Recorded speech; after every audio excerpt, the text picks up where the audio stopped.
Hello, welcome to the channel Y Stories. Enjoy watching. There was complete silence in the hall. The only sound breaking it was the rapier striking. A fierce battle was taking place on the fencing strip. The coach paced back and forth with silent steps. The man perfectly understood all the advantages of Ivon Chela, but there was one but. Coach Valeriano Parra was closely watching Ivon's every step. The third duel was underway, and he was winning. Overall, the guy had incredible talent, lightning-fast intuition, speed, and logic. But the coach understood that Ivon Chela had to overcome his fear completely to win. Finally, the last duel came to an end, and the scoreboard showed 15-8 in favor of Ivon. The opponents shook hands, and removing their masks, both approached the coach. "Guys, well done," Valeriano immediately exclaimed. "Salvador, you did very well today. Ivon, we'll talk a bit later." The coach gave feedback on the match and some recommendations to each of the participants. "All right, Ivon, see you." Salvador shook hands with his partner and headed to the locker room. Valeriano Parra himself had once been under the guidance of one of the legendary rapierists, but that person lacked both experience working with people and patience. Therefore, when Valeriano took up coaching, he immediately decided that his first rule would be to respect the individuality of his students. He never crossed that boundary. Valeriano always thanked and encouraged his students, even if their fight was a complete failure. "Ivon, you must understand that there will be real professionals at the championship," the coach began. "What does that mean for you personally? If you don't overcome your complex, victory is unlikely for you. We could settle for celebrating in the 10th or 12th place. But as someone who has performed at such competitions and has years of coaching experience, I can confidently say that you're talented. You must acknowledge that. I openly declare that you are my best student ever. You may not believe in your abilities. Perhaps it would be easier for you to believe me first. So, what is your main and only problem? It's fear. Despite many years of rigorous training, we haven't completely overcome it. Yes, you can easily seize the initiative from your opponent and make a precise strike. But then you seem to stop. In fencing, even a 10th of a second delay is a loss. I fully admit that you have some psychological trauma. Maybe you're associating it with being in a real battle where you can wound or kill your opponent. It's like you're in a state of shock. Again, you've learned to quickly snap out of it, but there's still that instant delay.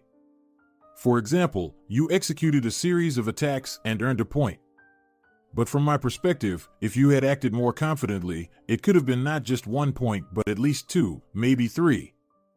I understand what you're talking about, Ivon sighed. I can't control it. It's like it happens on a subconscious level. I even catch myself in that moment when I pause. Then I snap back and start attacking again. Honestly, I feel like I made some mistakes. It starts pulling me into it, the guy confessed. Maybe in a past life, I was an excellent warrior and put down more than one opponent on the battlefield. Perhaps that's why I have this feeling. He added with a smile. You know, I have no doubts about it, his coach supported him. The moment you came to training for the first time and took the rapier in your hands, I was shocked. It felt like you were born with it. Ivon, we need to deal with this issue. Let's try to redirect this psychological mechanism in another direction. The guy looked at Valeriano with surprise. Sometimes his coach was unpredictable. What if we redirect the fight not outward but inward, towards yourself? He mysteriously uttered. How so? The fencer scratched his head. Do you want me to imagine that I'm injuring myself instead of my opponent? Not quite, Valeriano pondered. Let's imagine that with each strike you deliver to your opponent, you're destroying something within yourself. For example, your duel is not with Salvador but with yourself. Or rather, with something inside you. Imagine that each new strike weakens your fear more, and you're destroying it. Oh. Ivon sighed. I feel like implementing all of this in practice will not be easy. You'll succeed, I feel it, Valeriano patted him on the shoulder. The key is to start. The student took off his mask and tiredly headed to the locker room. Only now did he feel how draining the fight was. "Don't worry, kid, you'll get through this," the coach whispered. "We'll go through it together." Valeriano understood well that it wouldn't be easy for them to break through. Firstly, the school where he currently coached was located in a small town. Although more than 200,000 people lived there, it was not the capital. Therefore, Valeriano Parra could call his sports club amateur rather than professional. The coach had once lived and performed in the capital, so he knew the opportunities available there. But despite all this, Valeriano had one huge plus: Ivon Chela. He understood that such talented people were rare, as they say, once in a million. And if not for his psychological trauma, they would have submitted an application last year. Ivon left the sports school and headed towards his car.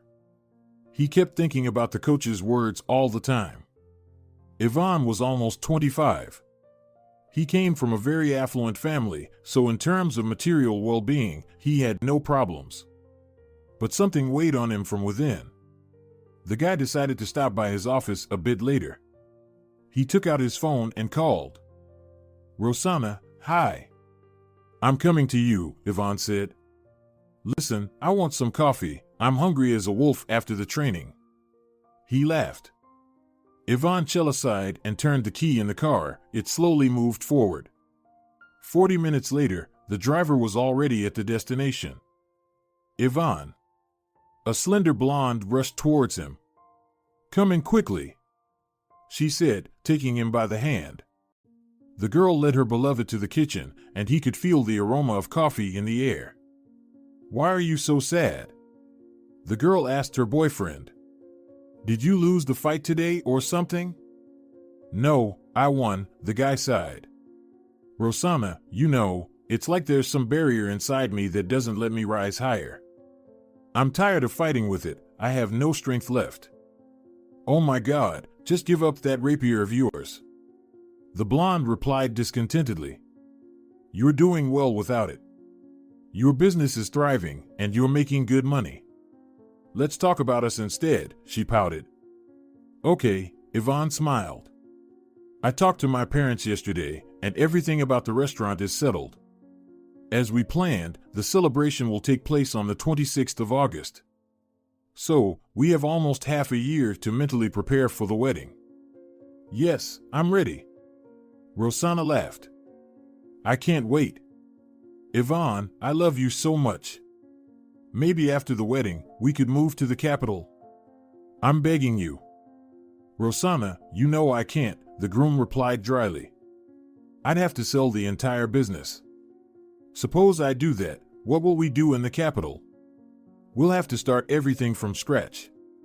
Can you imagine how much money it would take?" "But there, you'll truly live," the bride was offended. "Ivon, there's nowhere to even go here. There are no decent stores, no beauty salons. Not to mention good restaurants." "Rosanna, what beauty salons are you talking about?"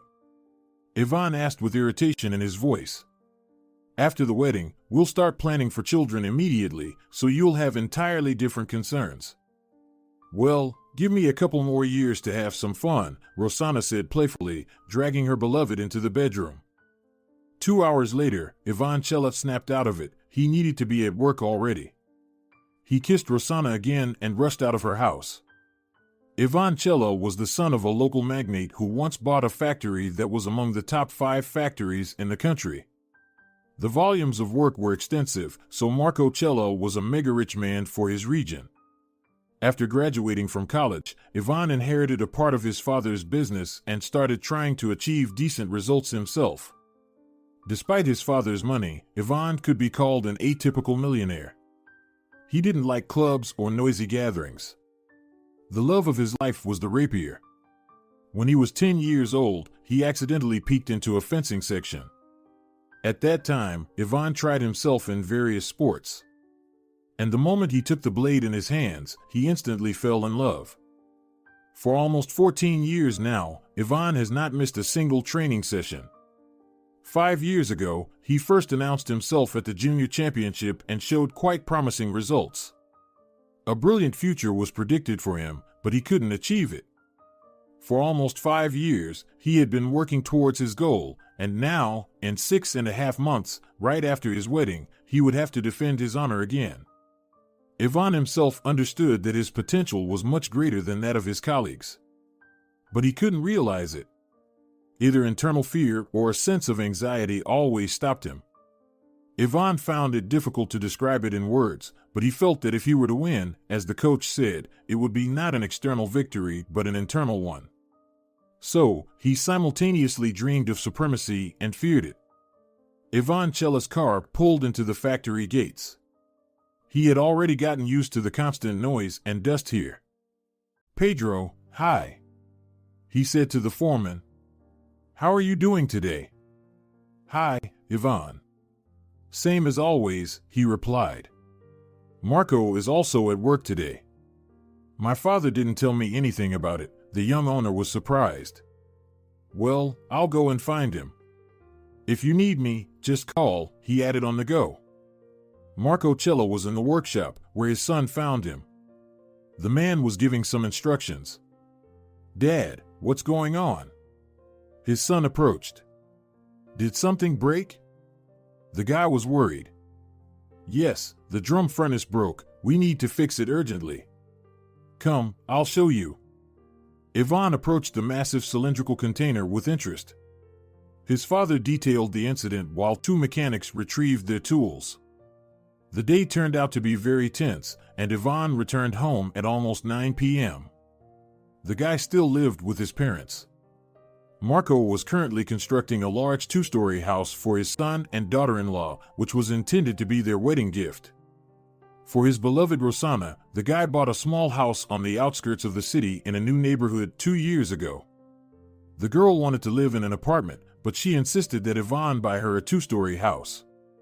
"Rosanna, why do you need it now?" Ivon asked her back then. "You'll still be living alone for a while. After the wedding, we'll move to the 2-story house immediately, so there's no point in this now." But the girl insisted on her own, and they even had a quarrel back then. However, since Ivon didn't give in to Rosanna, she had to accept and agree to the house that the guy bought for her at that time. One could say that Rosanna Ortega was very lucky in life. She was born in a wealthy settlement. Luck accompanied her even in this. The village was large, with over 5,000 inhabitants. The girl was born into a large family. Rosanna had 3 brothers and 2 sisters. But from an early age, she didn't get along well with them. Rosanna's father often repeated that she inherited the beauty of their entire female lineage. Teodoro was indeed handsome, but the girl's mother wasn't particularly beautiful. One could even say not at all. Only Rosanna fully inherited the features of her father, which she used throughout her life. At the age of 14, boys started paying attention to her. She always felt that only she deserved the very best. At first, her parents were shocked. They considered themselves devout people, but Rosanna didn't care about the numerous icons in the house. And when she turned 18, she left for the city. Unfortunately, even here, Rosanna couldn't restrain herself and behaved recklessly. The girl secretly took all the money from the money box where her parents kept it. She knew well that her mother and father were devout, so they wouldn't do anything to her. After she settled in the city, the girl declared that they should have been looking for her and that she would live her own life. Well, the father sighed back then. Rosanna chose her own path. We can't do anything about it. Let her live as she sees fit. At first, Nuria, Rosanna's mother, was deeply saddened by this, but later, she could let go of her daughter. For the first time, Rosanna had complete freedom and her own money. For any reasonable person, the stolen amount would have been enough for about 5 months, but the girl didn't want to deny herself all the pleasures. She immediately bought expensive clothes, cosmetics, and jewelry for herself. It never occurred to her back then that she should have been looking for a job. "Oh, how beautiful I am!" Rosanna admired herself, looking in the mirror. "Being a blonde suits me so well." The only idea in the flighty girl's mind was that she would find herself a wealthy fiancé. For some reason, Rosanna had no doubt about that. It was a warm June day when the girl in a short dress and heels rushed out onto the street. It had been just over a month since she moved to the city. Rosanna was happy. She didn't work anywhere, and she didn't have to do anything. The girl kept rejecting unwanted suitors. Joyful, Rosanna was strolling through the park. Today, she planned to visit a large store and see a cosmetologist. She sat on a bench, took out her phone, and began to scroll through it. On impulse, the girl got up and started walking when suddenly she felt like she'd bumped into someone. "Sorry, but it's not my fault," she heard a male voice. "I did my best not to disturb you, but you still bumped into me." "Me?" Rosanna raised her eyes and froze. In front of her was a young man, apparently wealthy. "Oh, excuse me," she exclaimed, lowering her gaze. "I didn't mean to. I just received some bad news, and I got lost in it." "It's okay," the stranger replied. "I hope no one was hurt." The guy smiled. "Thank God, no," the blonde answered, and her facial features became even more beautiful.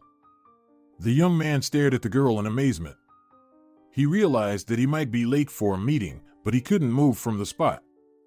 "Maybe a cup of coffee in a cafe will lift your spirits a bit," the guy unexpectedly suggested. "My name is Ivon, so we're already acquainted." "I don't even know," Rosanna filled her own worth. "But only if it's for a short while." She tried not to let the stranger slip away. "I agree, I can't linger either," Ivon smiled. "I have an important meeting." The young people entered the nearest cafe. The guy cheerfully talked about his life. "I'll be honest with you, I don't really like the city," the girl declared. "I would also like to move to your city. There are more opportunities." "Well, yes.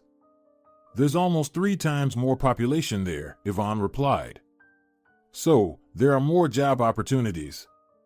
So, as they say, you're welcome there." "Thank you," the blonde smiled. "But I can't do that yet. Unfortunately, I have to manage on my own. I come from a large family, and my parents can't provide for me." The young people talked for almost half an hour, and Ivon had to hurry. "Well, Rosanna, it was very nice to meet you," he said in parting. "I hope we'll see each other again. If anything, call me." He handed his new acquaintance his business card. "Ivon Chela," Rosanna read to herself. "Thank you, all right," she said aloud. "Wishing you a pleasant meeting." Ivon waved to her and rushed towards his car. He immediately called and apologized for being late. Rosanna waited for a few days, and after 3 days, she called Ivon. The guy was genuinely happy. She called. "Hello, Rosanna. How are you doing?" He said immediately. "Have you succeeded in looking for a job?" "I'm fine, thank you. But, unfortunately, I'm having trouble finding a job," the girl said sadly. "I think we should meet again. Maybe I can help you with that." Ivon replied. "I have a few acquaintances in companies." The second meeting with Rosanna was less formal, and the young people spent a few hours walking. They talked all the time, and Ivon began to suspect that he really liked the girl with such an unusual name. As for the blonde, she had her own plans for Ivon Chela. The girl could play her part quite well. It was not due to the fact that Ivon had never had serious relationships. But the girl's huge green eyes and her naive, childlike face charmed him. After the second date, Ivon decided not to waste any time. He made an official proposal to Rosanna. "Rosanna, I think we could take our relationship to a new level," Ivon said. "I really like you, and as I understand it, you like me too. So, if you're not against it, we could develop our relationship." The blonde barely held herself back from jumping on him. She understood that this was a golden opportunity for her. She never expected that happiness would find her so quickly. "Maybe we could give it a try," she replied timidly. "I hope for your honesty and nobility." "Don't worry, I'll never deceive you," Ivon said, taking the girl's hand. "You can rely on me for everything." "City," the girl declared. "I would also like to move to your place. There are more opportunities there." For almost half a year, the guy visited Rosanna in the neighboring city, immediately taking care of her in every way. However, despite his hometown being 27 kilometers away, constantly traveling to Rosanna was very inconvenient. So, Ivon suggested buying her a place in his city. He didn't want to give his beloved an apartment, and there was a weighty reason for it. He wanted to give the girl a small house. After Rosanna staged a grand scandal, which led to a temporary breakup over the house issue, they reconciled a couple of months later. Once Rosanna realized that Ivon was completely in her grasp, she gained the confidence to play her part a bit more. However, the incident with the house taught Rosanna not to show any negative emotions towards her lover, at least for some time. There was another problem. Rosanna expected a very quick outcome in her relationship with Ivon. The girl planned to marry him within a few months. However, firstly, Ivon had his diploma defense approaching.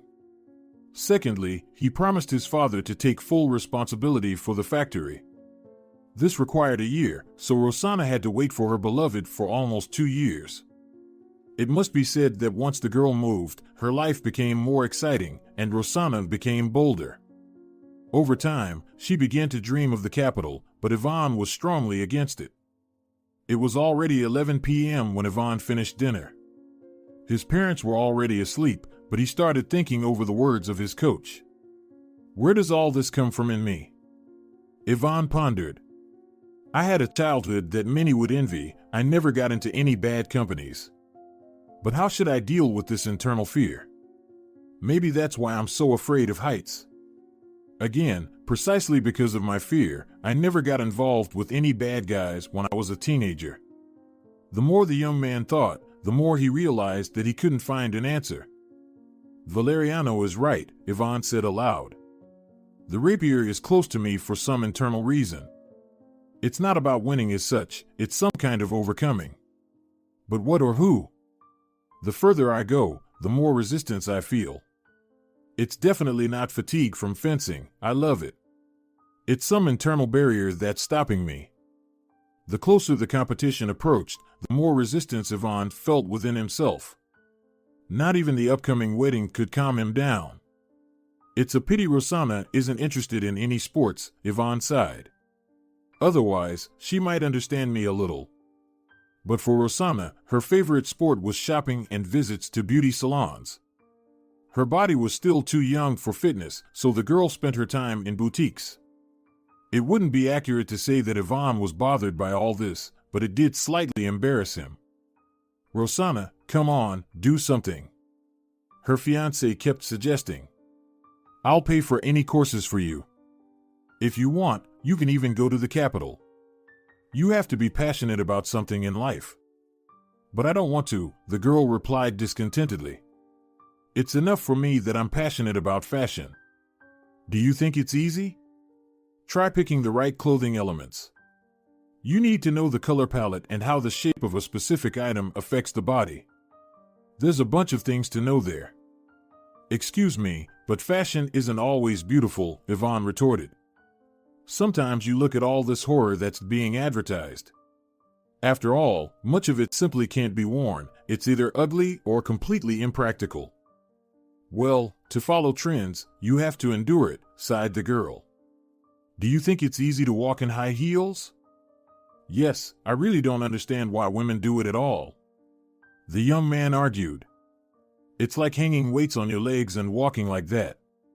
It's a direct path to varicose veins and joint diseases. As a representative of the male gender, I can confidently say that you don't need to make such sacrifices for me. Look how harmonious low-heeled sandals are. We can even compare. Ivon, you don't understand anything about women's fashion, Rosanna replied. When a woman puts on heels, she becomes not only taller but also slimmer. Oh, God. Maybe it's better to work on reducing weight instead of masking it. The guy didn't give up. I mean, I understand that a short, tight skirt also, so to speak, makes one slimmer. Not only that, it also highlights slender legs, the girl replied. Look, I'm in a tight skirt. Is it beautiful? Sorry, but that looks more like anorexia. I just don't understand such sacrifices, the groom exclaimed, grabbing his head. Well, I lost 5 kilograms on a diet, so the skirt makes me look much slimmer, Rosanna said in the mirror. Rosanna, why? You weighed 55 kilograms. For your height, that's even below the norm. So, do you weigh 50 now? 49 and a half, the girl boasted. So, you can congratulate me. Congratulate? For what? For foolishness? The young man replied in shock. I understand when a woman weighs 120 kilograms. Even in that case, a woman can look great. I've seen such full-figured ladies who were real beauties. But why do you need all this? The closer the wedding approached, the more Ivon realized that there wasn't much in common between him and Rosanna. Yes, everything was different with Toya, the guy thought, feeling a strong pain. It was a topic that the young man had forbidden himself to think about. But after Rosanna appeared in his life, such thoughts constantly invaded his mind. What nonsense is this? Ivon sternly told himself. Soon I'll marry Rosanna, we'll become a family and then have children. So, everything will be fine. Preparation for the championship was in full swing. Valeriano tried to oversee Ivon from all sides. Ivon, focus, Valeriano shouted. Add more energy to your attacks. Like this. Good, and now make a series. Don't stop, Ivon. No, wait. Valeriano ran up to the students and snatched the rapier from Ivon's hands. Here are the strikes, don't hesitate. The coach showed him. Okay, Ivon, close your eyes, he ordered. Salvador, attack him. Ivon, trust your intuition completely. Yes, like that, parry. And now, try to attack yourself, Valeriano directed the fight. Ivon, trust yourself. Salvador has everything under control. Now that you don't see him, strike one after another. Yes, well done. The fight stopped, and Ivon, taking off his mask, approached the coach. Valeriano looked satisfied. Ivon, when you don't see your opponent, you develop a sense for it. We should include this exercise more often in your training. You are experienced fencers, so there's not much chance that you'll hurt each other. Besides, only one of you will have closed eyes. After the training, Ivon thought seriously. The guy clearly felt that when he couldn't see his opponent, it was easier for him to attack. This, of course, was completely illogical, but nevertheless. Meanwhile, things were progressing at the factory, but Ivon began to feel that it wasn't his calling.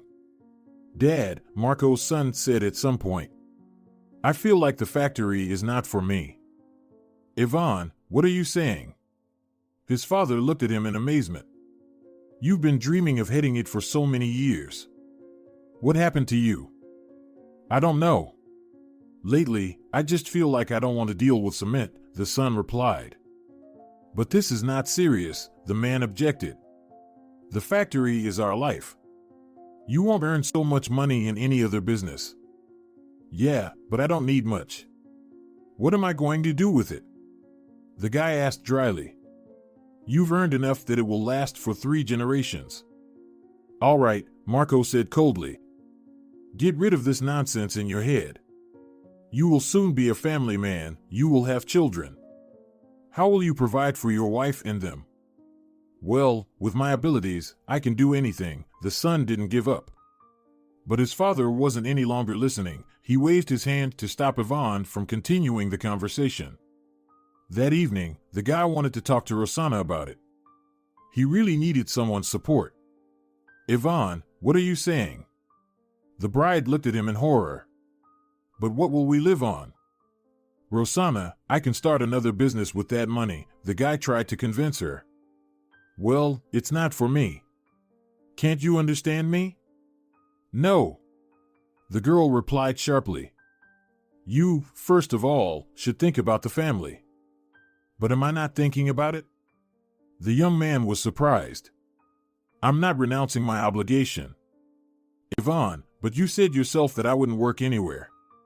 Rosanna got scared. Yes, I'm not forcing you. He couldn't get through to his bride. I just want to do something else. The factory is not for me, I'm sure of that. The conversation that evening didn't go well, and Ivon left for home early. He rarely spent the night at the girl's place, and she didn't insist on it much. What an idiot! Rosanna exclaimed as he left. As if we needed him to quit the factory. And then what? Will we be left with nothing? Should we say goodbye to summer vacations abroad, boutiques, and beauty salons? Damn you! She cursed and dialed someone's number. Hello, my sweetie. Rosanna purred. What's up? Tonight, I'm yours. As soon as Rosanna and Ivon entered into a serious relationship, the girl quickly realized that the guy's temperament didn't quite suit her. The young man was probably more reserved.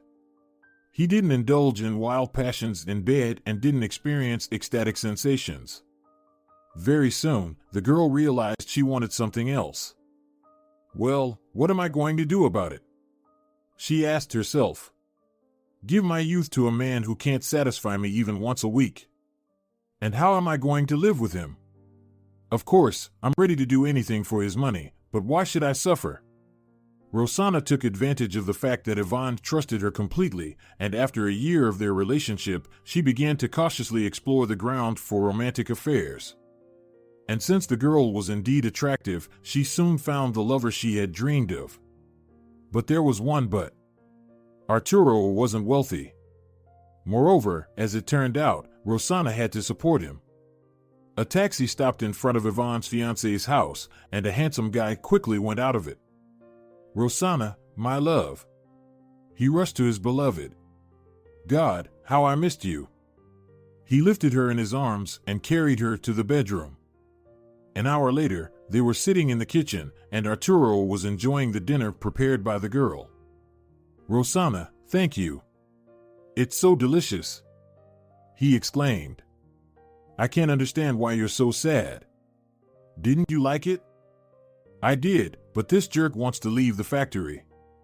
The girl snorted. You see, it's not his passion. He wants to do something else in life. What an idiot, the guest agreed. And what will happen now? How are we going to live?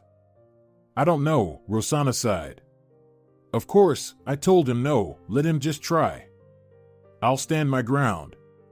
Well, our carefree life has come to an end, Arturo gloomily put his spoon into the soup. You know, you have only one way out. After the wedding, you'll need to transfer all the property to yourself. Well, this house will still be yours, I'll live in it for now. Ask him to transfer the 2-story house to you as well. Demand a car from him after the wedding, let him register it in your name too. What else?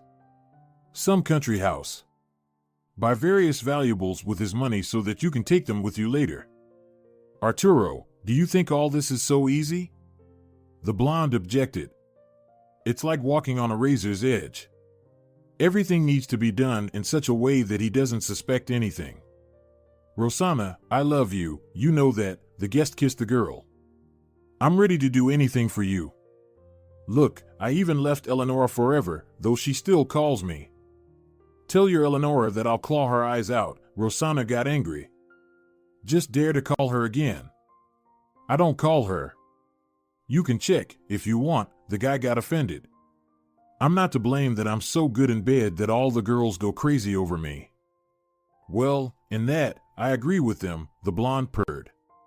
But you're mine. Do you hear me? If I find out you have someone else, I'll kill you. She threatened Arturo with her fist.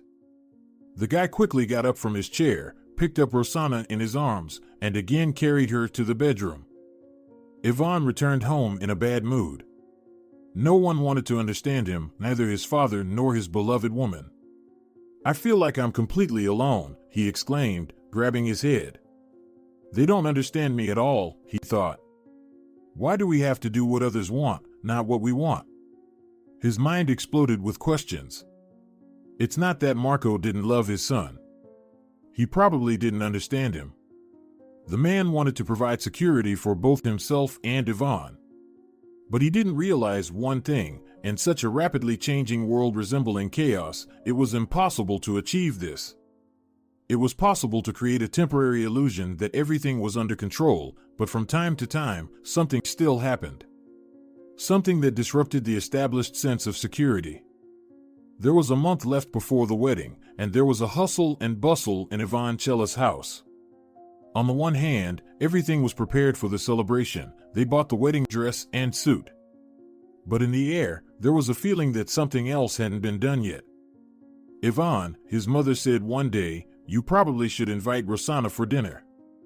It's been a while since she visited us, and before the wedding, we should discuss everything once again."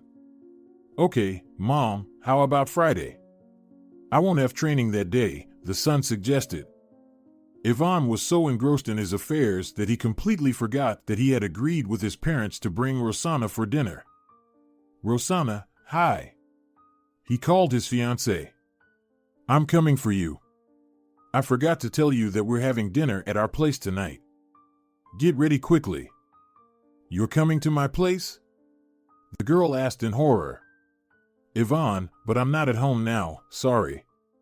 For a romantic meeting with Arturo, the girl booked a room in a hotel, and they were currently indulging in the passion of their love. "And where are you?" "I'll come to you now and pick you up," Ivon suggested. "Come on, tell me." "Ivon," the girl couldn't come up with anything on the spot. "You know, I'm at a friend's place. Her boyfriend dumped her, so she's in trouble. Let me come to you in about 40 minutes. She hates all the guys now, including you. So, it's better not to show up at her place." "Darn it. Why does all this happen now?" the guy cursed. "Well, okay. We'll wait for you. I'll let my parents know." "Oh God!" Rosanna exclaimed when the groom hung up. "Wow. I stressed a bit. Okay, Arturo, I need to run. Let's go. Otherwise, I still need to change. I can't go to them in this dress or with this wide belt." She adjusted either the dress or the wide belt. This was the first time she was almost caught. Everything was at stake, and she couldn't afford to lose it. Nevertheless, Rosanna arrived at Ivon's parents' house only an hour and a half later.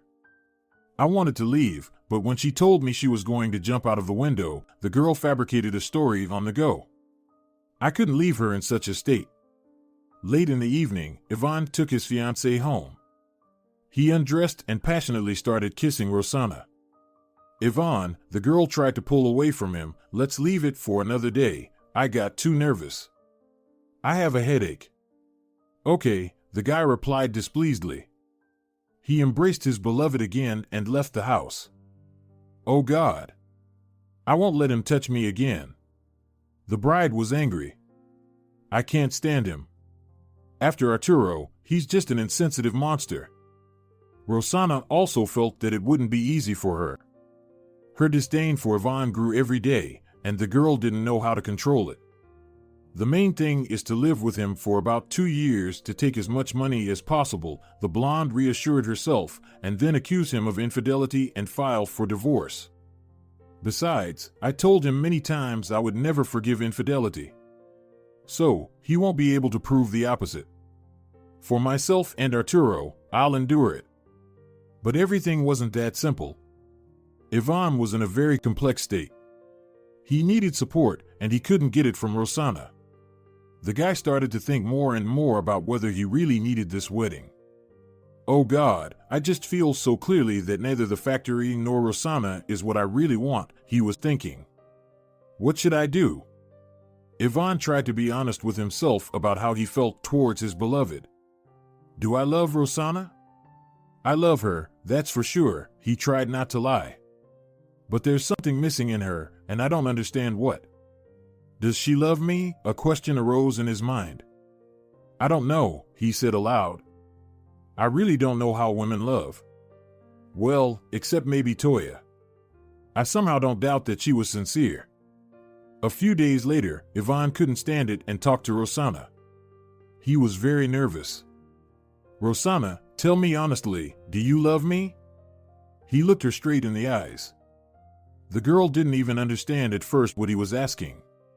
Then she quickly came to her senses. Ivon, of course. She hugged him. I love you very much. We have just a few days left until our wedding. I'm going crazy, waiting for the time to pass. I love you too, Rosanna, the groom kissed her. We'll be together all the time soon. After this conversation, the girl began to feel some internal unease. Oh damn. She cursed. Did he suspect something? How do I find out about this? I need to stop meeting Arturo for now. Arturo, Rosanna dialed the familiar number. Don't come to my place for now. Rosanna, what? I can't live without you. The lover began to protest. Do you want to get rid of me? No, the girl quickly replied. I think that idiot suspects something. Imagine, today he asked if I love him. And what's so suspicious about that? The guy didn't understand. I constantly ask you the same thing. His face. You should have seen how he asked that, Rosanna sighed. We can't get caught right before the wedding. Rosanna, stop it. He didn't suspect anything, Arturo tried to persuade the girl. We have a few weeks left, and I'll lose you. Maybe forever. Are you an idiot? The blonde got angry. We'll never part, don't even think about it. Arturo Gonzalez was born into an ordinary family. His most distinctive feature was laziness, and it applied to everything. He didn't aspire to anything and never wanted to study, and when he turned 18, his father gave him an ultimatum. Either go to work or live with us, or, the man calmly said. After many years, they had seen enough of their selfish son, so it was a settled matter for them. And Arturo chose his way of living. At that time, he was already successfully involved in a romance with a 30-year-old woman who was delighted with his abilities. So she took him in. That's how Arturo's career as a gold digger began. Frankly, it didn't bother him at all. For his, let's say, work, the guy got everything, a roof over his head, good food, and decent clothes. That's how one should live. He said to himself. These fools not only work every day but also provide for their wives. Who said that the weaker sex should be women? I'm doing just fine. Let them talk about what they want. The main thing is that I've arranged my life well. After Marta, there was Marina, then Valeriana, and then Irma. Arturo had a long list, but he didn't intend to stop with women in their 30s and 40s. He always had a younger alternative on the side. Of course, teenagers, as he called 18 and 20-year-olds, irritated him with their jealousy. But over time, Arturo learned to deal with it. The guy was almost 28, and before meeting Rosanna, his longest and most dizzying romance had ended. A wealthy, 55-year-old widow had been in a relationship with him for 4 years. Marietta gave Arturo an expensive car. Officially, the widow didn't want to formalize any relationship with her young lover. She was afraid people would laugh at her. But she treated Arturo at the highest level, and maybe it would have continued if he hadn't discovered one day that his place had already been taken. The new chosen one for Marietta was 23, and the woman plunged into new relationships with new passion. However, to give credit, Arturo didn't lose the car or the expensive branded items neither. He even kept a 10-carat diamond ring. He could have sold all of it and bought some apartments, but Arturo got used to luxury. So, he rented another place for himself and continued hunting for a new victim. For emotions, he had 21-year-old Laura at that time. The girl followed him everywhere, she even slashed her wrists because of Arturo. But the guy had long lost sensitivity to such things. For him, any woman was just a thing. However, when Arturo met the self-assured and proud Rosanna, and she rejected him from the very first moment, he seriously thought, wow. Did she just reject me? He couldn't believe it when the girl told him to go to hell. From that day on, Arturo became obsessed with her, and it took him almost 3 months for Rosanna to finally surrender to him. You know, Rosanna, we are very similar, he once told her. Both you and I can control ourselves when we need to. Arturo understood that he had complete protection. None of his age-appropriate ladies could say a word about Rosanna. Women over 40 rarely admitted it, and the guy knew it well. "Arturo, a woman is watching us," Rosanna said when she and Arturo were sitting in a cafe. "Does she know you?" "Where?" He turned around and cast a disapproving look at the stranger. "No, I see her for the first time." But a few minutes later, the woman stood up from her table, quickly walked towards the young couple, and before they could look up, hot coffee dripped from Arturo's sweater. "Oh, sorry," the woman immediately said. "I'm so clumsy." She grabbed a napkin and started wiping Arturo off. "Hey, what are you doing to my boyfriend?" Rosanna yelled in anger. "First, you spill on him, and now you're touching him? Clearly, you don't have a man. You have no right to meddle with someone else's man. He's mine. Got it?" The girl started a real scandal. "Damn Marina." Arturo cursed himself. "Damn you." He looked at the woman with a hateful gaze. But the stranger was smiling broadly. It was clear that everything that was happening pleased her greatly. "You know, even if you were the only man in the world, I still wouldn't have chosen him," the woman proudly declared. "Besides, he looks like a future impotent to me. I'm telling you this as a doctor. By the age of 35 or 40, your beloved will have problems." "What nonsense are you talking?" Arturo snapped. This topic was painful for him. "I will never be impotent." "We'll see," the stranger laughed, looked at him once again, and, humming a song, left the cafe. "Who is this?" Rosanna asked in shock. "I feel like she knows you." "Arturo, tell me," she commanded. "I saw her for the first time. She's just a crazy woman." The guy was outraged. "Did you hear what she said? I'm going to be impotent." "Well, firstly, not now, but in the future," the girl replied. "And secondly, maybe she is really a doctor. Probably, there are some indirect signs by which she can determine that." "Well, thanks for reassuring me," Arturo said, annoyed. "Idiot. She had no right to say that. Stupid, brainless woman." He continued to curse the stranger. There were no more incidents with Arturo's ex-lovers, so Rosanna didn't know that her beloved was an Alphonse. She always thought that he was in a very difficult situation, and she was helping him. In reality, she just supported him.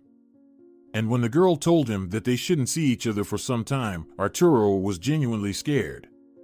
He didn't want to lose Rosanna. He felt much better with her than with divorced women, widows, and older ladies. So, although Rosanna asked him not to come, afraid of losing control over her, Arturo couldn't resist and came to her just before the wedding, which later became a fatal mistake for them. And here's what happened. 3 days before the wedding, Rosanna asked her fiancé not to come. The girl received a large sum of money from him and wanted to spend the remaining days before the celebration shopping. But a day before the wedding, as soon as she entered her house, she saw a taxi car, and Arturo got out of it. "Are you out of your mind?" Rosanna asked. "I asked you not to come for now." The girl scolded him. "Rosanna, I'll go crazy without you." The guy hugged his beloved. "We'll be quick. Come on, come here," he said, carrying her to the bedroom. After satisfying his passion, Arturo collapsed on the bed. The guy seemed to be charged with energy. "Rosanna, I need money." He looked at the girl with eyes full of tears. "The landlord has become outrageous, demanding that I pay him 3 months in advance. And I haven't even finished paying off the loan, you know." "Arturo, don't worry, I'll give you some now." "My husband gave me a lot of money before the wedding," the girl replied. "Then maybe you have enough for medicine too?" Arturo cautiously said. "You know, I couldn't stand it and went to the doctor. I really need serious treatment now, or you know what will happen to me," he sighed.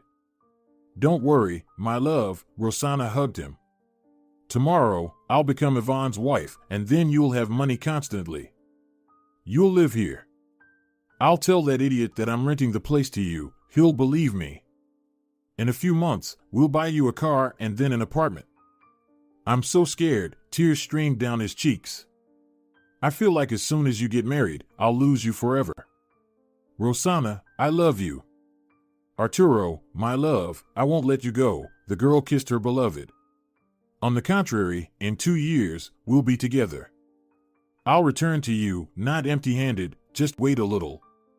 What matters to me now is getting married, and then we'll figure everything out. Please don't leave me, the guy continued to play his part. I'll die without you. The train slowly started moving, the station flickered outside the window, and landscapes passed one after another. I haven't been home for almost 5 years, the girl sighed. Maybe I shouldn't have gone on vacation there? The passenger immersed herself in thought. She hadn't thought about all the painful things connected with her hometown for many years. Toya sighed. Perhaps the girl wouldn't have gone home. Her parents had been visiting her in the capital for many years. But her younger brother lived here, and Toya decided to finally deal with her traumas. The girl took out a book, but her whole body was trembling so much that she couldn't even read. I wonder if he's there? She thought. Most likely, because his father will never leave his factory. And he, as long as I remember, wanted to take over it after college. The girl looked out the window again, and tears streamed down her cheeks. Toya felt the pain that had been hiding for 5 years. Ivon, Toya. She heard the cheerful voices of classmates. What, are you guys late today? They called them by 2 names because they were inseparable. Pancho Herrero gave them that nickname because everyone had stopped perceiving the young people separately. The guy and the girl quickly ran into the classroom and sat at their favorite table. Toya, I think I forgot my notebook at home today, the guy said, reaching into his backpack. Oh, damn. He swore. Here, the girl took a double sheet from her notebook. I'll write the lecture for you later, when I'm waiting for you after practice. The student day dragged on for a very long time until the last bell finally rang. Everyone sighed and quickly ran out into the street. Well, where are we going? Pancho looked at everyone. How about the park? I suggest today we remember our childhood and go on the carousel. Pancho, come on, stop it. The girls protested. What carousels? Let's go to the fountain instead and buy some pastries there, otherwise, we're starving. Guys, we're really sorry, but we need to run, Ivon took Toya's hand. I have practice in half an hour. Well, Pancho said with annoyance in his voice. You're always like this. You don't go anywhere with us. Like, we're not group mates at all. Goodbye. Ivon rushed ahead. See you tomorrow. Pancho, I promise we'll hang out after the exams. Yeah. Like last year? The guy sighed.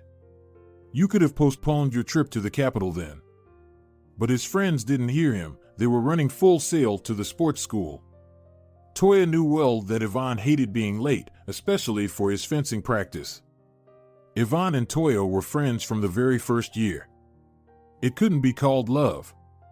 But at the end of the second year of study, they became such good friends that they spent all their free time together. But there was one but. Ivon perceived Toya in a strange way. She was always a real friend for him. With her, he could talk about everything. But he was afraid that it might turn into something serious. You know, Toya, I'm so afraid of losing you, Ivon once told her. You mean a lot to me. Why should we break up? The girl asked in surprise. Do you want to end our friendship? No, he quickly replied. But I'm afraid that if it turns into something serious, I won't be able to continue, he said, looking at her. What do you mean? The friend didn't quite understand. Don't you want us to become a couple? I mean to have a physical connection. Yes, the guy sighed. You're my best friend, but honestly, I don't want more. For Toya, it was a real blow. The girl never hinted at her feelings, but she had loved Ivon for a long time. She faced a very difficult choice: to confess her feelings to him and just break up with him, or to simply love him while forever remaining just a friend for him. For several weeks, Toya suffered, but she still realized that her love was stronger, and she left everything as it was. Ivon was always honest. The guy always told Toya everything right away. He never hid anything from her, and the girl highly appreciated these qualities in him. "Toya, I have some kind of fear inside me," he once confessed to her. "I'm simultaneously afraid of everything and nothing. I can't explain it to you, but it's very difficult for me to live with it." "Okay," the girl replied calmly.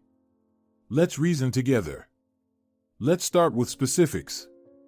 First, identify those things you can name. What are you afraid of?" "I'll try," the guy sighed. "First of all, I'm scared of heights. Even if I look out the window of an apartment on the 3rd floor, I have a panic attack. I became insanely scared. Next, I'm afraid of alcohol. I feel like if I hang out with guys, I'll get drunk.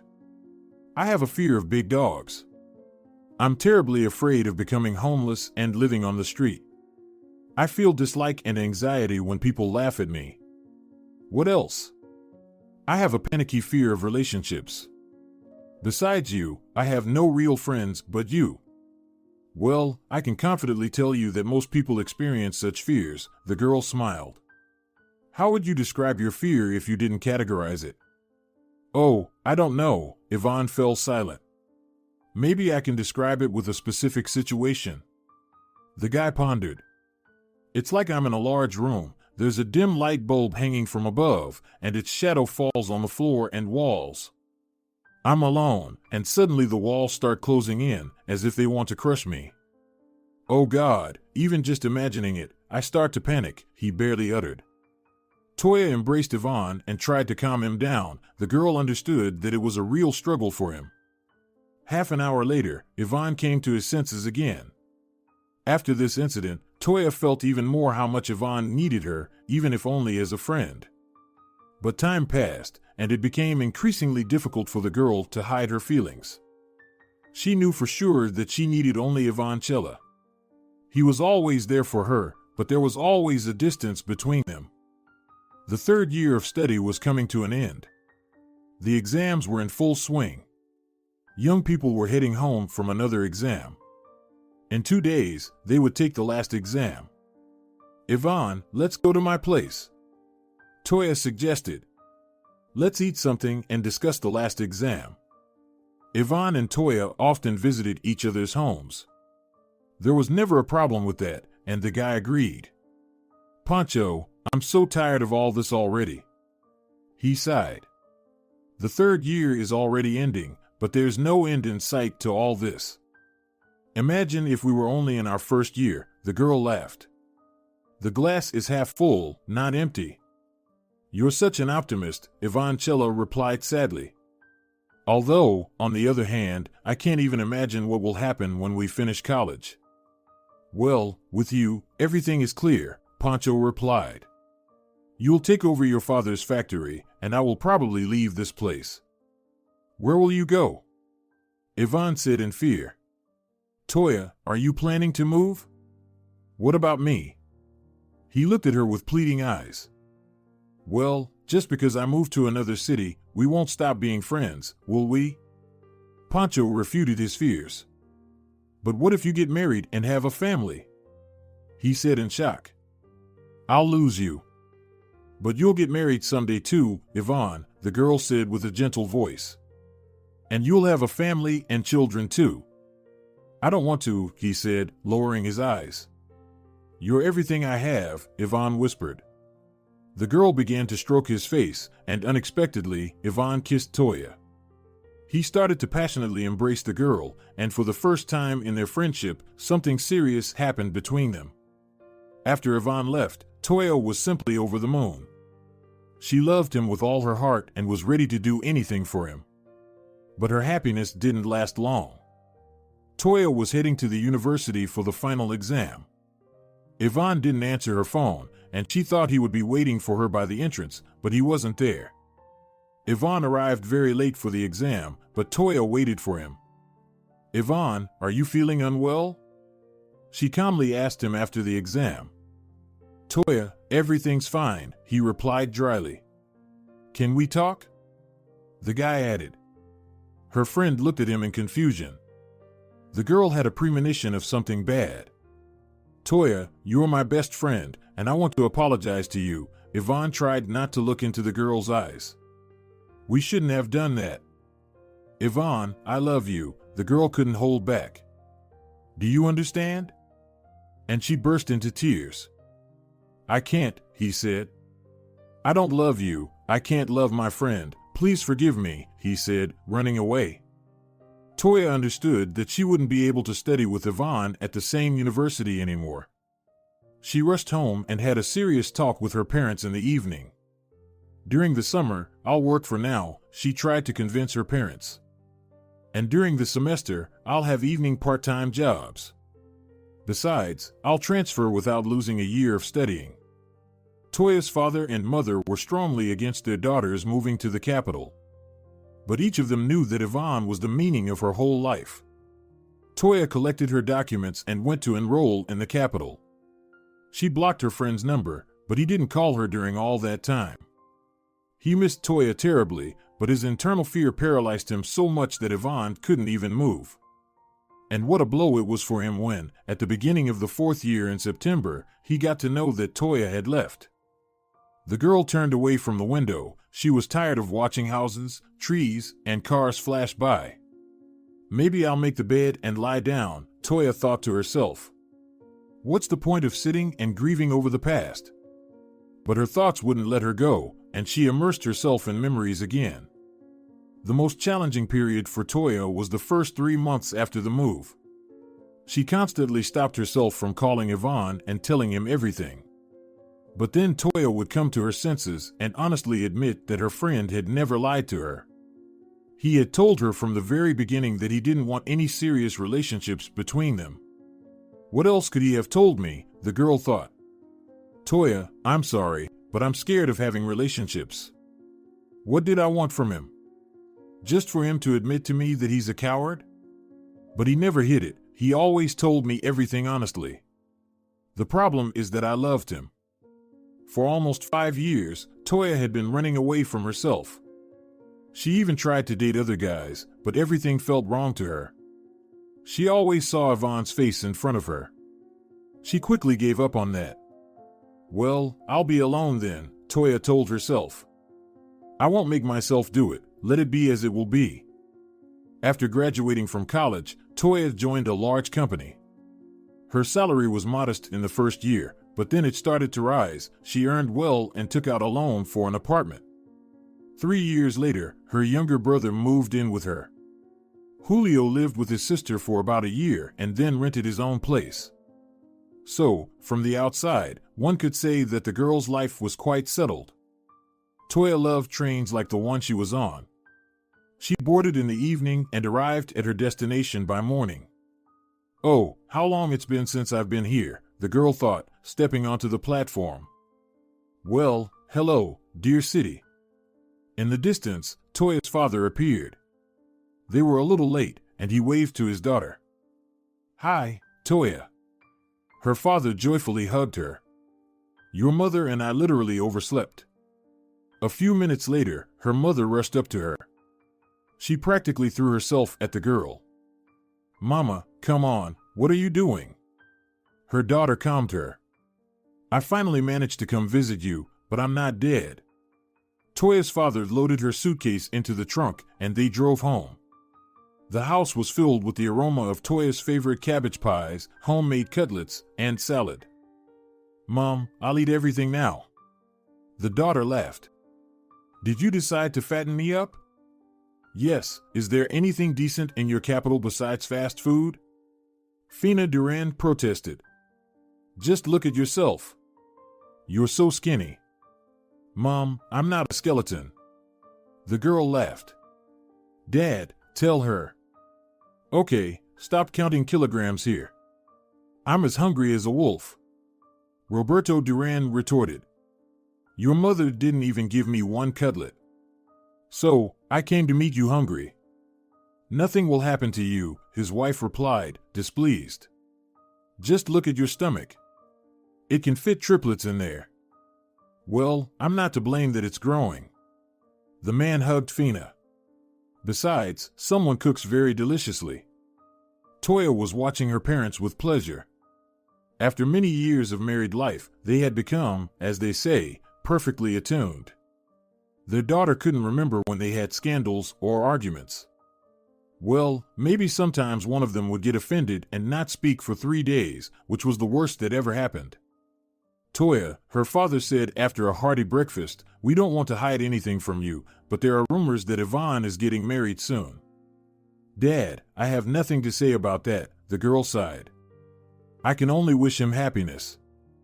Certainly, deep down, the girl wanted to meet her ex-boyfriend. Perhaps she still hoped for something, but nevertheless, the news caused her pain, although Toya didn't show it. The girl didn't want to stay at home, so she tidied up everything in the kitchen, and since it was Saturday, Toya decided to go for a walk. The bus stopped, and Toya got off near a large shopping center. Over the past 5 years, the city had changed a lot. A new district was built, and in the old town, new skyscrapers and huge stores had emerged. Toya walked through the hypermarket without much interest, her gaze pausing on something from time to time. Yes, everything has changed so much here, Toya whispered. The only thing is, there's not as much hustle and bustle as in the capital. Toya strolled through the store for a bit and headed towards the exit. Her mother told her not to buy anything for now, so she decided to leave the shopping for later. There were cafes near the shopping center, and Toya wanted to have a cup of coffee. It always calmed her down. Thoughts of Ivon kept intruding into her mind, but she didn't want to think about him. However, as Toya was sitting at a table and looking out the window, she unexpectedly saw a familiar figure. The girl paled. She clearly saw Ivon with some unfamiliar girl. They stopped right by her window and talked for a long time. The blonde girl seemed upset and pouted, and when the guy tried to hug her, she recoiled and walked away. They both got into a car and drove off. So, that's his future wife, Toya realized. Oh God, why did you show me all this? I didn't want to know it. Tears streamed down her cheeks. Let him go to hell, she cursed herself. Let him be happy with his blonde. She returned home without a mood. She even thought about leaving for the capital on the same day. No, Toya sternly told herself. Why should I run away from him? I have the right to be here.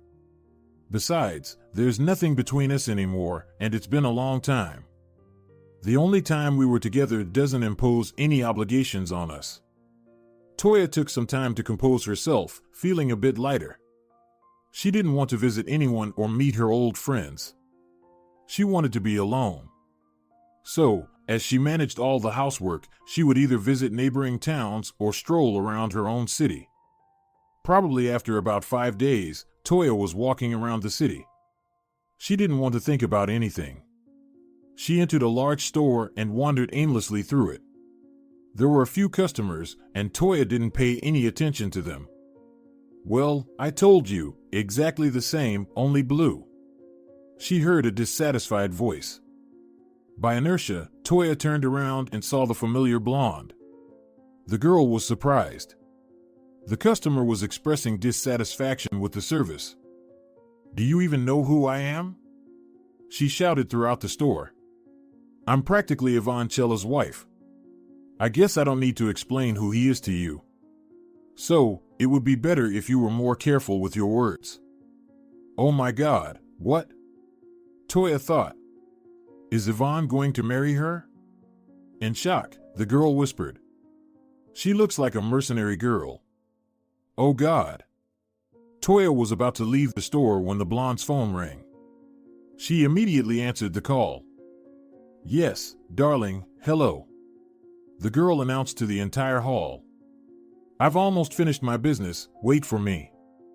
I'll come in a new dress, I promise you'll like it. This all sounds strange, Toya thought. When I first saw her, she had pouted lips and didn't want to talk to Ivon. And now she's revealing spicy details about her life. It's all nonsense. But the surprises didn't end there. Toya left the store. This whole story was unpleasant for her. However, her phone also rang. Standing on the street, Toya answered her mother's call. Suddenly, a taxi pulled up near the store, and a young man jumped out of it. Toya looked at him in confusion. He didn't enter the store, and it was evident that the stranger was waiting for someone. The taxi didn't leave either. The blonde girl came out of the store and got into the taxi. The stranger followed her into the back seat, and the guy began kissing the girl. Toya opened her mouth in shock. "Mom, I'll call you back in 5 minutes," the daughter quickly said and hung up the phone. Toya, like a statue, was watching how passionate they were in the back seat. The girl just couldn't believe her eyes. "Maybe I'm making things up?" she finally said. "This just can't be." She was screaming in the store that she would soon be Ivon's wife. Who is this? Her lover? Toya couldn't come to her senses for a long time, but something made her take a taxi. She asked the driver to follow the car the blonde got into. "I'll pay for everything, both the waiting time and the ride," she told the taxi driver when she saw his dissatisfied face. The first taxi stopped near a small house. First, the blonde girl got out of the car and went inside, then the car drove away, and the guy got out. He also headed there. Toya memorized the house number. She decided to wait and see how it all ended. Since the blonde didn't know her, there was no need for Toya to hide. She paid for the taxi and sat on a bench near the neighboring house. Probably after an hour or two, a taxi pulled up to the house again, and the guy jumped into it. Toya was about to leave, but something stopped her. The girl decided to wait a little longer, and to her great surprise, an hour later, the car she had already seen approached the house. Toya sharply stood up and walked in the opposite direction, looking back from time to time. Ivon got out of the car. The blonde girl saw him off, kissed him goodbye, and went into the house. Oh my God, she's cheating on him, Toya thought. But how can this be? Can't he see anything at all? Is he such a fool? The girl sat at a distance, near a large bush. She saw Ivon coming out of the house. The blonde girl bid him farewell with a kiss and entered the house. What a twist! Toya couldn't come to her senses. Is everything I saw today really true? Toya returned home. She was pale, with so many feelings and thoughts swirling within her. Poor Ivon, she thought. She doesn't love him. She doesn't need him. So, why is she with him? Surely, this girl only wants his money, and if he marries her, she'll just play with him. She already has a lover. But what does all this have to do with me? The opposite thought pierced her mind. This is his life, his choice.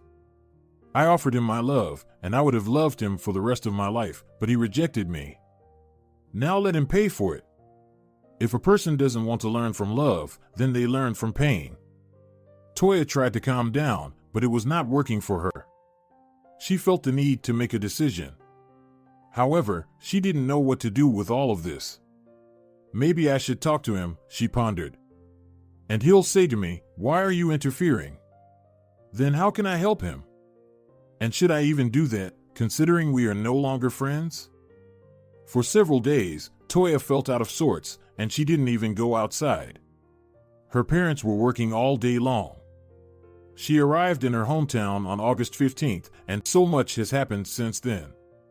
Finally, after lunch, Toya decided to take a walk around the city. But even on this day, a surprise awaited her. In the park, she ran into her former classmate, Pancho. "Toya, is that you?" The guy hugged her. "It's been so many years. You disappeared from the college so unexpectedly, we were all shocked." "Hello, Pancho. I'm glad to see you too," Toya rejoiced. "Honestly, I had serious problems, so I had to leave urgently. I finished college in the capital and decided to stay there. I'm very happy for you." He grinned broadly. "Have you seen Ivon? He's getting married on August 26th, that's tomorrow." "No, Ever since I left for the capital, we stopped communicating, the girl replied. We've all grown up, and everyone has their own lives.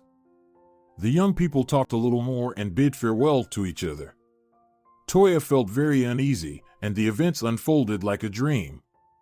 Toya took a taxi and went to the house of her new acquaintance. She paid the driver and got out. Well, what am I going to do? She asked herself discontentedly. I definitely won't talk to her. Toya sat on a familiar bench, decided to wait a bit, and then went home. But half an hour later, a car stopped near the house she had been watching, and the same guy got out of it. Toya was afraid to move. She quickly took out her phone. Pancho gave her Ivon's phone number just in case. The former girlfriend hesitated a bit and started writing something. The girl was very nervous. She cried, and her hands trembled, so she kept erasing words and rewriting them. He shouldn't recognize me, she whispered. I don't want us to meet. Perhaps for a few minutes, Toya tried to write Ivon a message. Finally, she succeeded. I'll sign it anonymously, she said with pale lips. Maybe you'll believe it and come here. The girl pressed the send button on the text message and froze in shock. Her heart pounded wildly, and she couldn't even stand up from the bench. If you don't want to make the biggest mistake of your life, come to your fiancé's house. She is not who she pretends to be. Hurry up to catch her with her lover. Anonymous, Ivon read aloud. What the hell? He cursed. Is it a prank or something? He threw the phone on the office desk. The wedding is tomorrow. But Ivon faced unexpected circumstances at the factory, and he was late. He really wanted to go home to mentally prepare for the upcoming event. What idiot wrote this? Ivon couldn't calm down. Screw it. He cursed. However, something stirred inside him, a strong inner impulse that made him feel the need to act. He paced back and forth for about 10 minutes, finally grabbed his belongings, and ran to his car. He was very agitated. All right, I need to pull myself together, he ordered himself, wiping the sweat from his face. I need to act very carefully. Constantly pressing on the gas pedal, he didn't want to believe what was written in the text message. But doubts were rising from the depths of his soul. If this is true, everything between Rosanna and me will be over, he said decisively. I won't forgive it. Half an hour later, Ivon left his car at the beginning of the street and walked to his fiancé's house. Carefully, he opened the gate and entered the house. The bedroom was on the side of a small garden, so nobody noticed him. Ivon clearly heard voices. His legs gave way when loud male laughter echoed throughout the house. Oh God, is this all true? He thought. Is this Rosanna's lover? Ivon wanted to rush into the bedroom immediately, but something stopped him. He approached and listened. Since the door was slightly ajar, he could distinctly hear the conversation. You are my favorite, Rosanna said with tenderness. I will never leave you. I'm so lucky to have you. So, you don't have to worry about money. After the wedding, we'll live well. Fooling this idiot is easy, so he'll keep giving us money. And then he'll cheat on me, and I'll leave him. She laughed. Well, I didn't expect to see anything different. The door opened, and Ivon entered the bedroom. I hate to disappoint you, but you won't succeed. Ivon? Rosanna exclaimed, covering herself with a blanket. How did you get here? Just came to see what my future wife is up to. The guy smiled and shouted, Both of you, get out of my house. Oh, really? Rosanna jumped. This is my house, so you should get out of here. All right, I'm even willing to give it to you, just never to see you again in my life. He replied and left. Scumbags. He clenched his fists. I hate you. He drove onto the highway and spent a few hours driving to calm down a bit. Then he took out his phone and called. Dad, wedding is canceled, the son said coldly. I caught Rosanna with her lover at her house. They not only made love but also planned how to deceive and get more money out of me. She's a bastard. A stupid village bastard worth nothing. But who thinks she is a queen? Marco was shocked by what he heard. Of course, they had lost a lot of the money they invested in this wedding. But the man couldn't understand how Rosanna could treat his son like that. She could because she wanted to. She never needed me, she was only interested in our money. The son shouted. It's entirely my fault. I saw that she was not suitable for family life or the role of a mother, but I kept lying to myself that Rosanna would someday love me. She never loved me, she's a monster. And monsters can only love one person, themselves.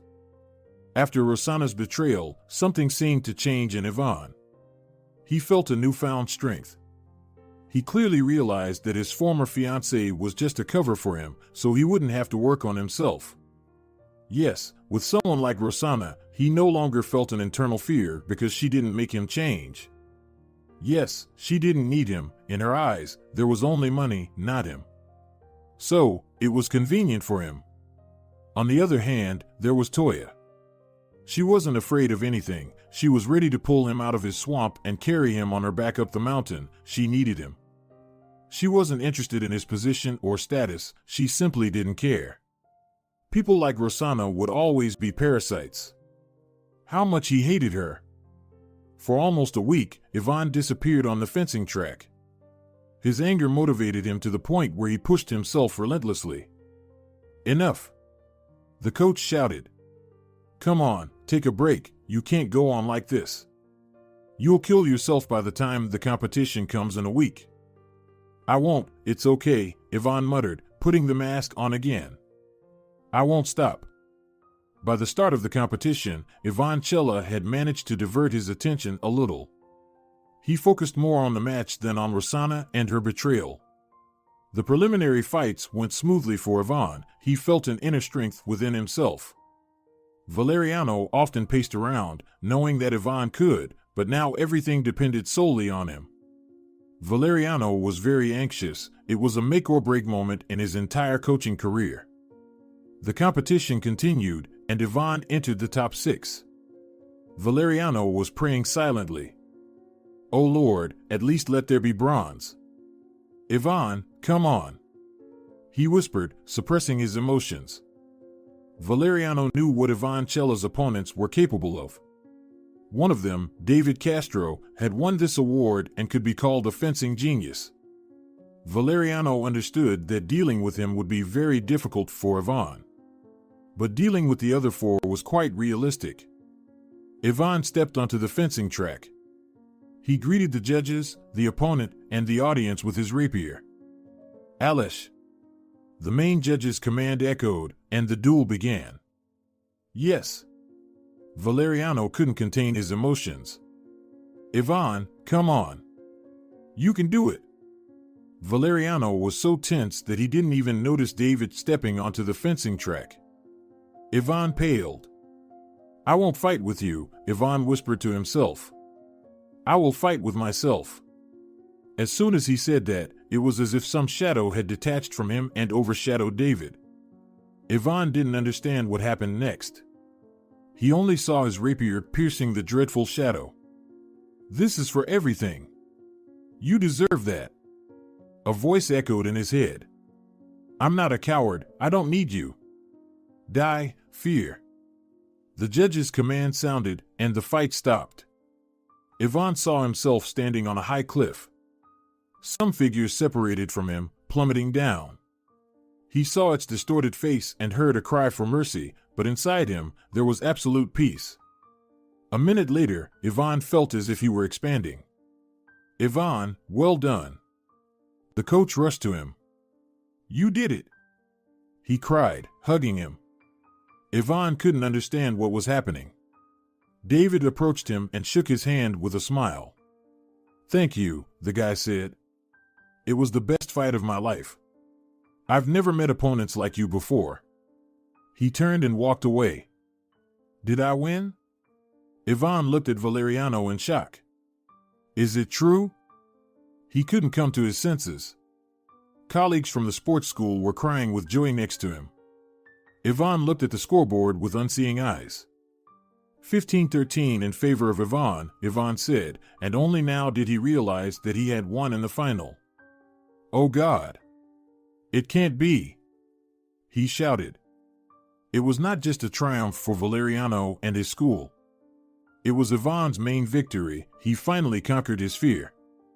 There was no more suffocating tension that had prevented him from breathing all his life. After the competition, Ivon returned as a completely different person. He forgot about Rosanna.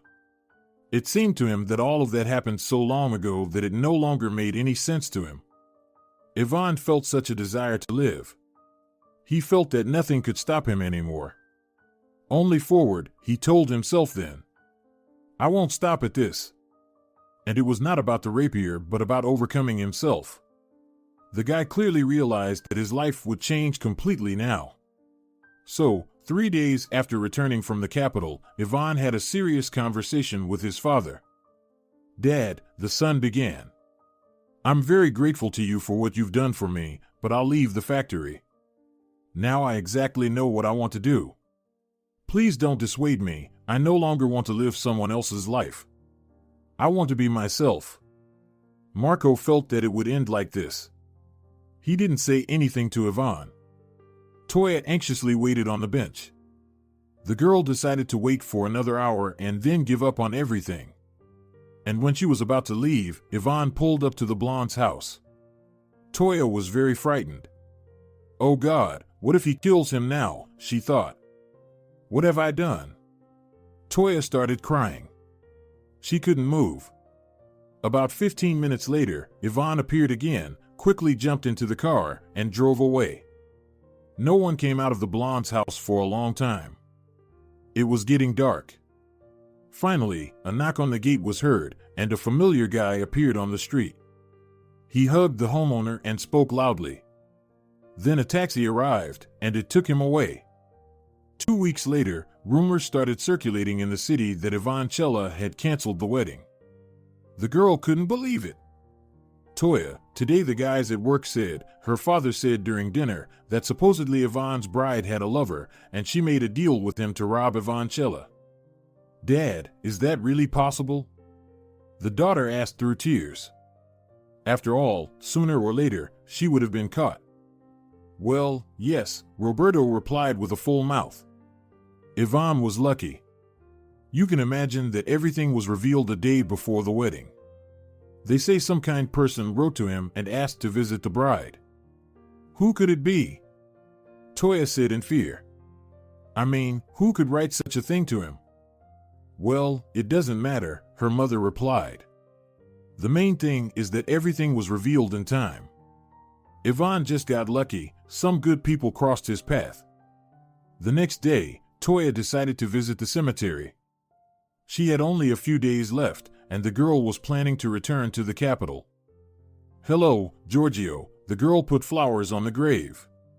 How are you doing? Toya sat on a bench and closed her eyes.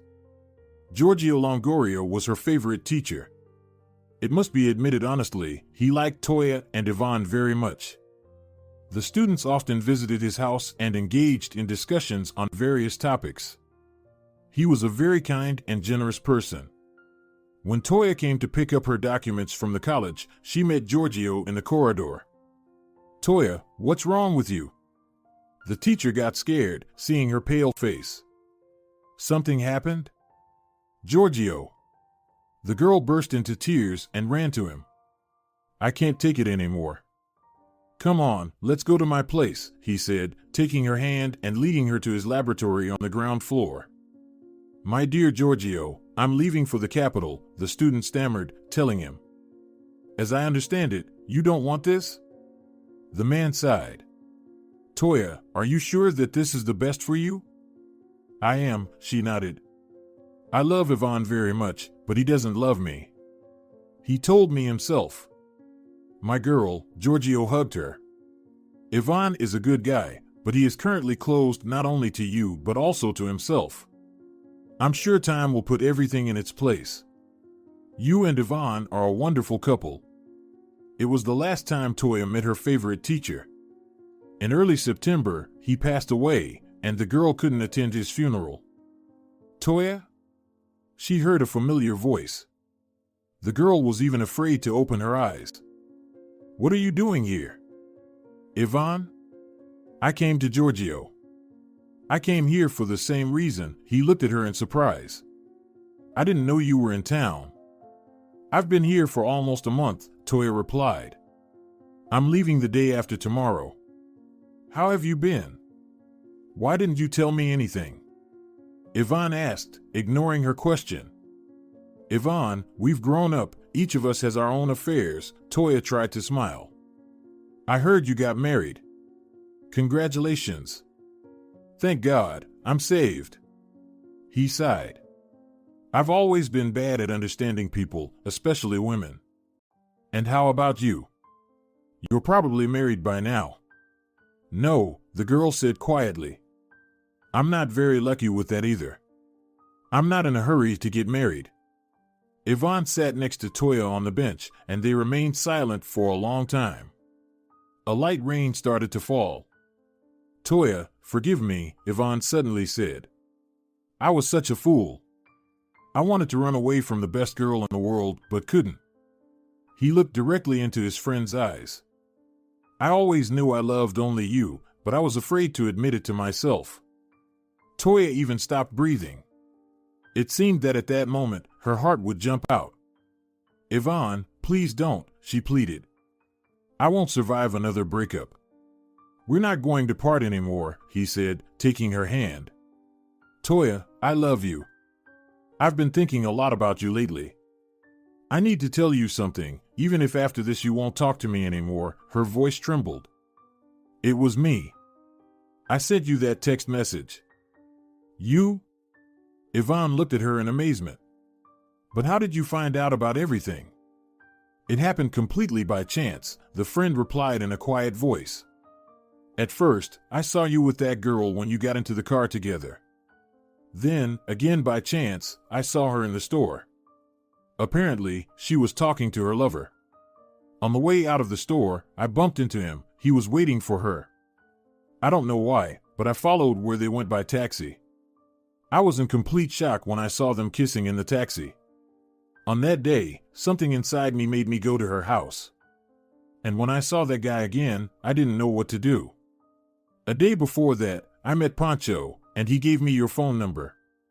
I'm sorry, but I sent you that message." Ivon took Toya's face in his hands and kissed the girl. Then he hugged her tightly. "Thank you," he whispered. "You saved me again. I don't need anyone but you." The young couple was sitting silently by the grave of the man who always knew they would be together. He was the only one who never doubted it. Ivon and Toya bid farewell to their teacher and, holding hands, left the cemetery. They didn't feel like talking about anything. Both of them felt that silence was more important to them at that moment than any words. The rain increased, and the young couple hurried away. "Salvador, come on," Valeriano whispered to himself. "Come on, boy, you deserve this. You've been working towards this for so many years." Ivon Chela nervously paced back and forth near the coach. It wasn't just a fencing championship final, it was his revelation. After Ivon rightfully earned the gold medal at the championship, he realized that his rapier had fulfilled its purpose. He declined the offer to move to the capital and join the Olympic team. After Ivon's victory over Valeriano, they tried for a long time to understand how Ivon managed to overcome his psychological complex. Valeriano felt a lot, but at that time, he couldn't put it into words. "Valeriano, I get it." Ivon came running to him for training one day. "In any sport, we need to train not only muscles and skills, but also free ourselves from internal blocks. I'm not saying that technique isn't important, but right now, I clearly see that it should be 50-50. That is, 50% pure psychology. Do you understand?" "It seems so," Valeriano said. "Ivon, it's so simple." To test his theory in practice, Valeriano and Ivon started training with a new method from Salvador, who had been Ivon's fencing companion for many years. One could say that the boys came to Valeriano's school at the same time. Salvador was characterized by great persistence, while Ivon excelled effortlessly. However, no matter how hard Salvador tried, he couldn't overcome a certain barrier. Salvador knew it himself, deep in his heart. He even envied Ivon. And 3 months later, when Salvador started training in psychology, he simply soared. "Salvador, did you see the shadow?" Ivon approached him after the match. "Your task is to pierce it, not me. Focus on it," he instructed. "Your task is to defeat it. Don't think about anything else for now." "Yes," Valeriano shouted with delight 5 minutes later. "Salvador, you're amazing. Beat that damn shadow. Come on, my boy." Valeriano, of course, took a big risk when Salvador was about to take part in the championship, but he decided to try. And what was unfolding before Ivon and Valeriano's eyes could be called a miracle. "My God, the final fight," Valeriano whispered, watching everything happening. "Ivon, he's in the final. My God, I'm going crazy right now," Valeriano lamented. The man closed his eyes. He was so excited that his head was spinning. What Salvador achieved in reaching the final was the most incredible miracle any man had ever seen. Yes, recently, Salvador had improved a lot, but comparing him to Ivon was impossible. In any case, Salvador was already the 6th rapier. But even greater miracles awaited Valeriano. "Valeriano," Ivon said, "we have the bronze." He froze in front of the coach. Both immediately rushed to the fencing strip. Salvador was sitting on it, crying. The guy, in shock, couldn't even get up. Ivon and the coach approached him. "I got 3rd place." He couldn't stop sobbing. "We won." "Thank you." "You won." Ivon hugged him. "Guys, we did it." Ivon rejoiced. After Salvador's victory, the guys no longer doubted that their system worked. Ivon, Salvador, and Valeriano refined their method for almost a year. During this time, they worked with various psychologists. The day came, and Ivon took their developments to the Ministry of Sports. He was very excited. "You understand that the approach we have today doesn't work," the guy argued before the commission. "That's why the body requires new doping. But we suggest working on psychology simultaneously. Before becoming a coach, an athlete must go through a program with a psychologist. Also, he must study psychology himself. Pedagogy is not so important. It's psychology that matters. If everything is used correctly, we will definitely see results. The more an athlete works on his psychology, the more blocks he removes from himself, and the easier and faster his body moves. You understand that the modern view is a lie. A person is not a product of chemical processes in the brain. It's emotions and thoughts that shape our body, not the other way around." But no one even bothered to listen to him. No one wanted to spend money on trained coaches and athletes in psychology. Everyone was satisfied.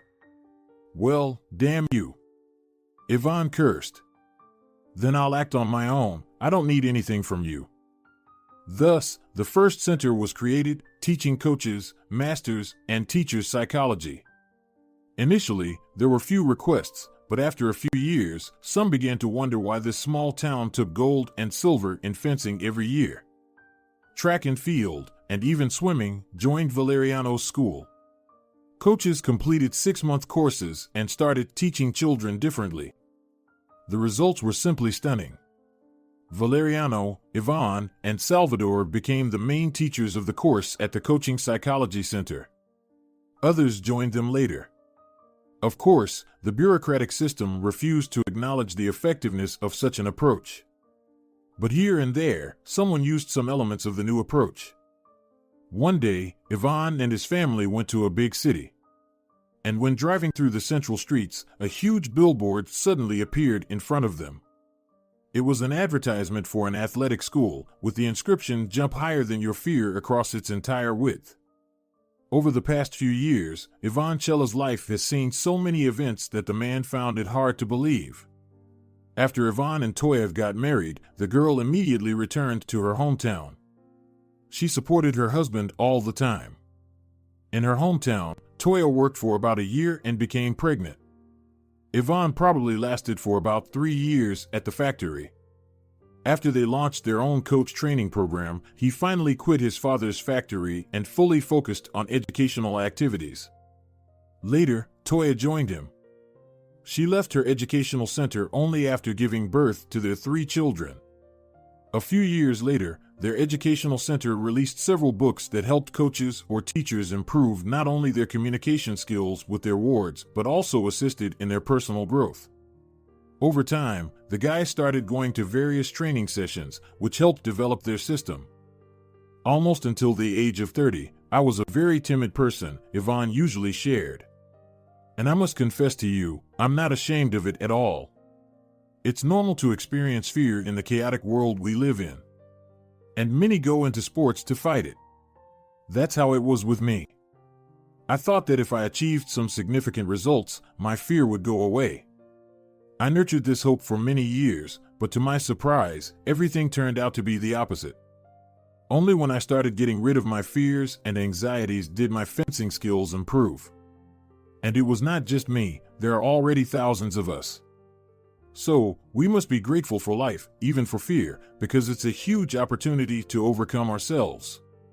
Freedom always hides behind fear. If you're enjoying it as well, leave a like and subscribe.